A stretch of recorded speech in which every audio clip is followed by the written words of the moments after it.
Welcome back to another episode of Confessions of a Multi-Hyphenate, your bite-sized weekly podcast dedicated to all those multi-passionate, multi-abled people in the world where we are learning how to navigate life. I'm your host, Crystal Henry, and I'm doing it right along with you. Taking it back to a recap of episode 6, where we talked about navigating new ideas, moving from idea or that spark into action. How do you keep that fire going? And I gave you the challenge to determine how and when you're going to leap and then to do it, but really to think about if this new idea fits into your life right now and to make that decision.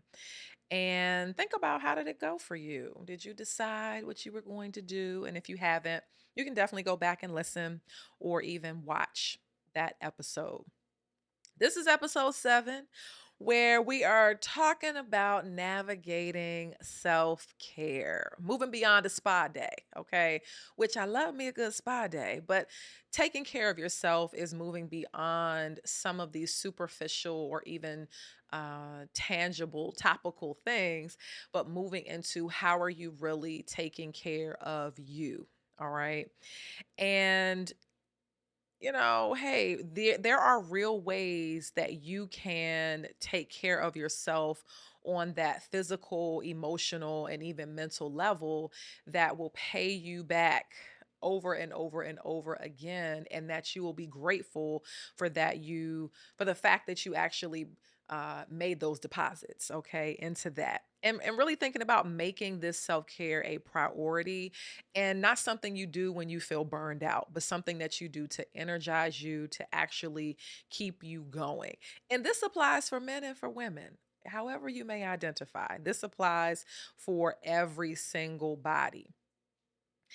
It is very easy when you have all these ideas, when you are in many different spaces doing many different things very well, that you forget about yourself. Okay, that you are so busy meeting the deadlines, sending the emails, responding to the calls, being in all of the places, that you forget to actually take care of the person who's doing all of those things.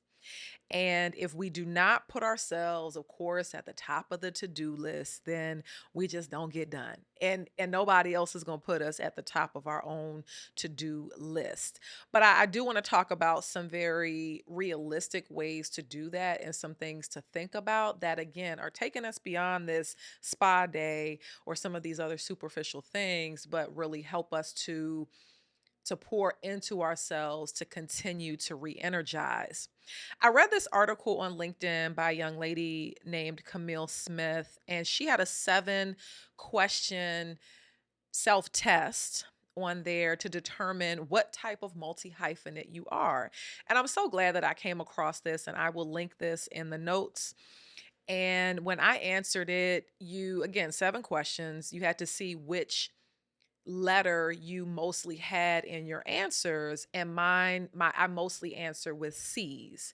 And according to her test, it said that I am a social multi-hyphenate, somebody who thrives on collaborations, networking, community building.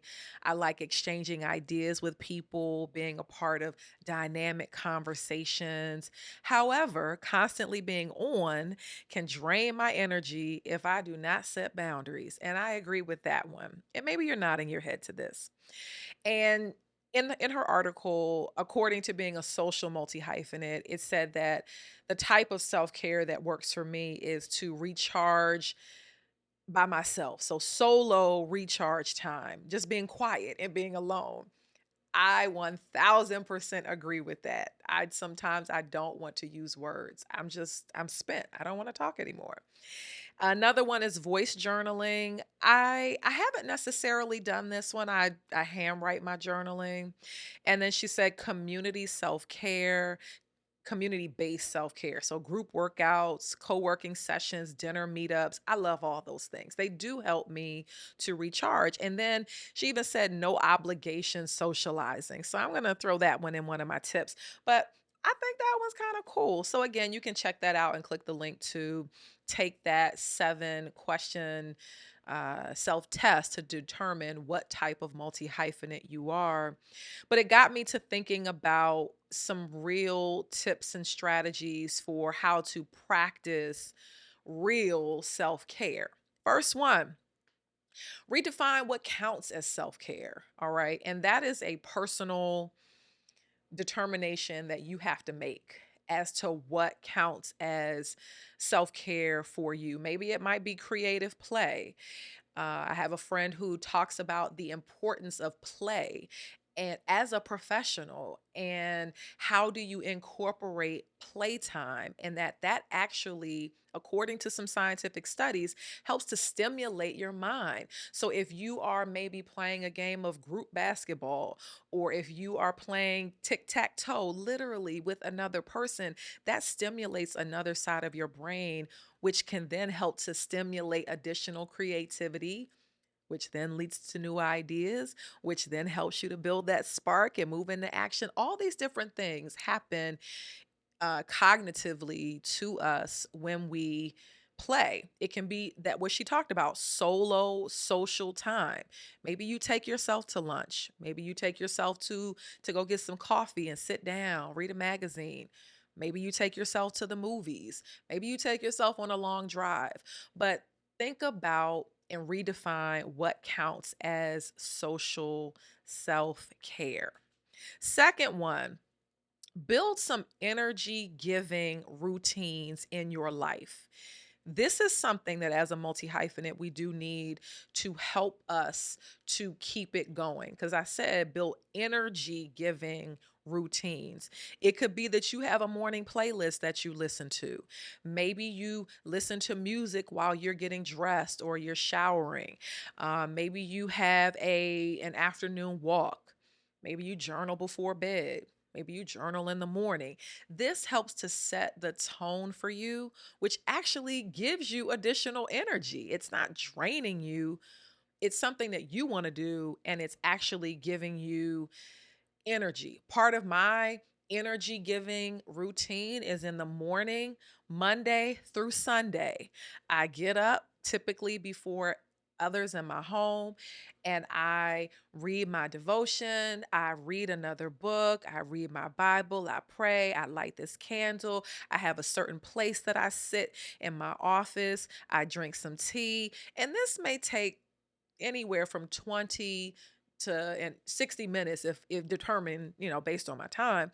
But that gives me energy in the morning. When I don't do it, I feel off for my day.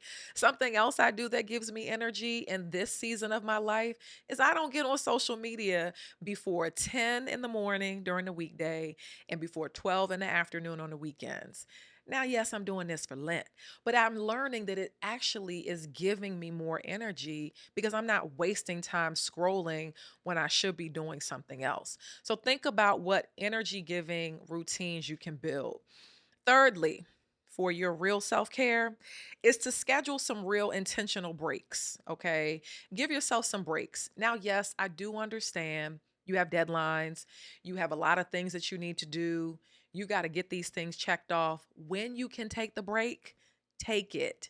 For me, I have to get up from my desk in my home to go somewhere else in my house to eat lunch. That is a break for me because if not, I'm going to keep sitting and working and doing. Now, there's some days when that happens, but when I can give myself a real intentional break, I do it and I don't feel guilty about doing it because, again, that's how I'm showing that I'm taking care of myself. And that mini little reset to just eat lunch in my kitchen or go into the family room or go outside or something actually gives me some more. Fourth point, real self-care. Create some boundaries around your time. Okay. Do not disturb is I'm learning one of the best inventions on my phone that I'm just now tapping into. It is one of the best things out here for me because I can be prone to responding immediately to a request, a text message, an email. Honey, when D&D goes on my phone at 9 p.m., it doesn't come off until 6 a.m. And I have not released that hold because I don't need that happening for me at that time. And then taking a cue from Miss Camille Smith for one of the tips is engaging in no obligation socializing. And I thought that was a really fancy way of saying just socialize and have fun. Just go out for fun. Okay. Maybe again, you go out for morning breakfast and you don't take your laptop. Crystal. Maybe I'm gonna have that solo time and not be tethered to a device or not feel like I need to be sending an email or doing something. But maybe you just go out where there's no business talk, not even involved, but even allowed sometimes. That, yes, I have friends who are in this multi hyphenate space. I may have to say, we're not talking shop right now. We're not talking work. Don't ask me nothing about my jobs. I'm not going to ask you about yours. Let's just sit and talk about something other than the work.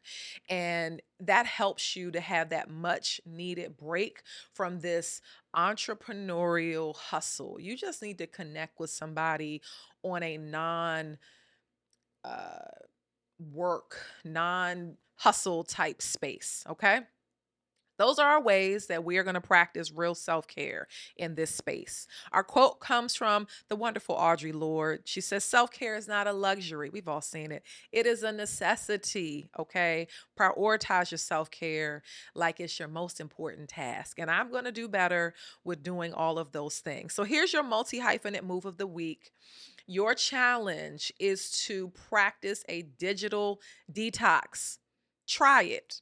All right.